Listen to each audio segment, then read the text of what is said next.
Welcome to the Real Board Loft. I'm Trip Foreman, and this is the Vernor Chef shortboard.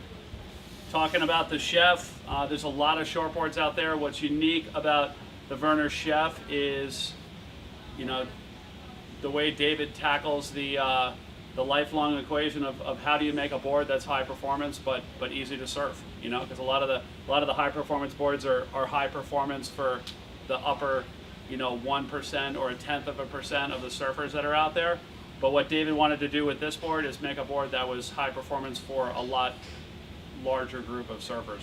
So looking, I would say the very first thing that I noticed about this board, this is my own board, when grabbing it out of the box and then also putting it underneath my arm, was that this board, the Chef, is a little bit wider than a standard shortboard, and also something that normally doesn't come with wider is it's thinner, especially on the rail than a normal shortboard. So, typically a board like this is going to be, this board right here is a 6'3", and normally it would be 6'3" by 20, maybe 6'3" by 20 and a half. This board is 6'3", 20 and 7/8, so almost 21 inches wide. David says it's 2 3/4 thick. I think it's only 2 3/4 thick, like right on the stringer. And then beyond that, it starts to taper off until you get to the grab rail. And then when it comes out of the grab rail, it's even less thickness on the rail. So holding this underneath my arm, it's got a lot less foam underneath. It feels a lot less than 2 3/4. So looking at the thickness here, yeah, that's what it is, 2 3/4. And that's one of the things that the grab rail is good for. We talked about the grab rail being good for duck diving. When you're duck diving, your thumbs fit right in that groove when you're putting the board down, and if there's any turbulence above you that's going to rock your hands off of the board, this gives you a little bit stronger grip on it. Also, the grab rail reinforces the rail of the board, gives you an I-beam, which is a stronger structure than just a standard rail, to protect the board from cracking or buckling or breaking on the rail, which is where it always starts. The last thing is that when you're talking about the foam distribution on the board, and you're looking at the board being the thickest right here on the stringer, and then going across and then starting to taper about here, it comes down. When you go down into that grab rail, you could come out of the grab rail lower than where you went into it and not have it be noticeable. So it still makes a clean, smooth flow of a shape. A lot of times you'll see companies that are, or board companies that are prototyping what's called a step deck, like where it almost looks like a piece of plywood was bolted on the center of the board. So you've got the foam in the middle of the board where you want it, and then you have a thinner rail. The design works, but aesthetically, when you look at it, it doesn't look clean. So the grab rail allows you to do that by giving a break in the foil of the foam, and then when it comes out of that, you could come out of that break lower and then bring it into a thinner rail.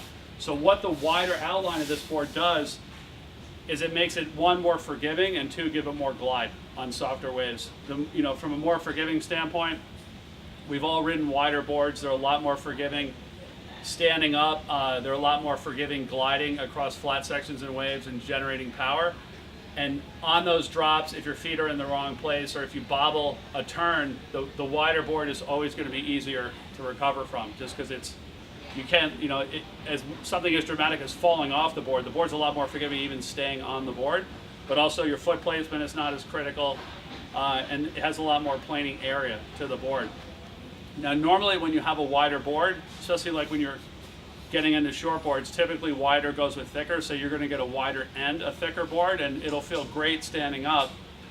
But then as soon as you go to put it on rail, you're like, oh, I love the way it was. I loved the way it was when I stood up, but now I can't actually put the rail in the water, and you're like, oh, I need to get a smaller size.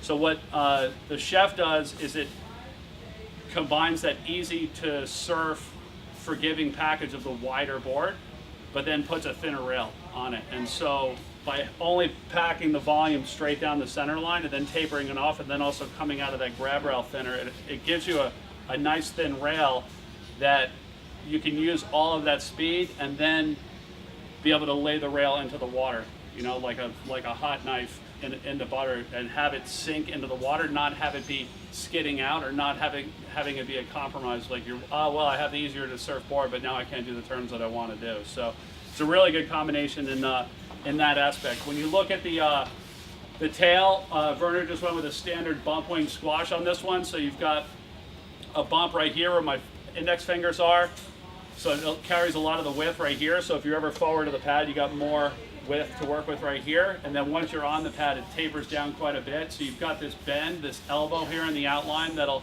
help you pivot for your turns a little bit harder when you're back here. And then you also have the reduction in area, so when you're at full speed and you want to be able to do the hardest turn possible, you're obviously up on the tail pad against the kick, and you're able to do that because of this bend right here, because of the additional tail rocker, and also because the tail block is reduced quite a bit from the center of the board.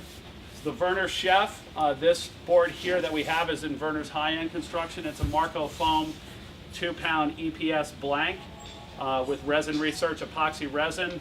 We have the Vector Net tail mesh here, the carbon tail mesh, not only under the pad but a little bit forward as well to reinforce the board, prevent the tail cancer from kicking in. One of the things you'll find on all David Vernor's higher end EPS epoxy boards is this Vernor I-beam suspension system. You can find it on his boards when you see this distinctive black V on the bottom of the board. A lot of people think that this is just, some people actually even think it's just a Vernor logo, the V logo. But what it is inside the board, David routes a very thin groove from the rail through both fin boxes to the center line, and then in the other direction out to the other rail, drops in 1 1/16 inch deep stringer down into the board of carbon going in both directions, and then caps it with a carbon strip in both directions.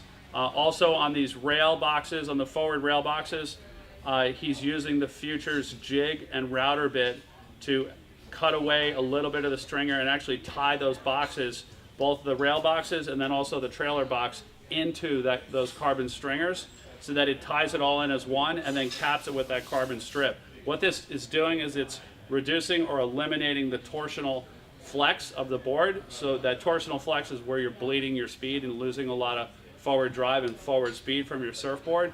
This I-beam system reduces or eliminates all of that flex and transfers it all into down the line speed. So check it out, that's what this V is, and that's what's actually happening underneath that carbon strip that you can't see.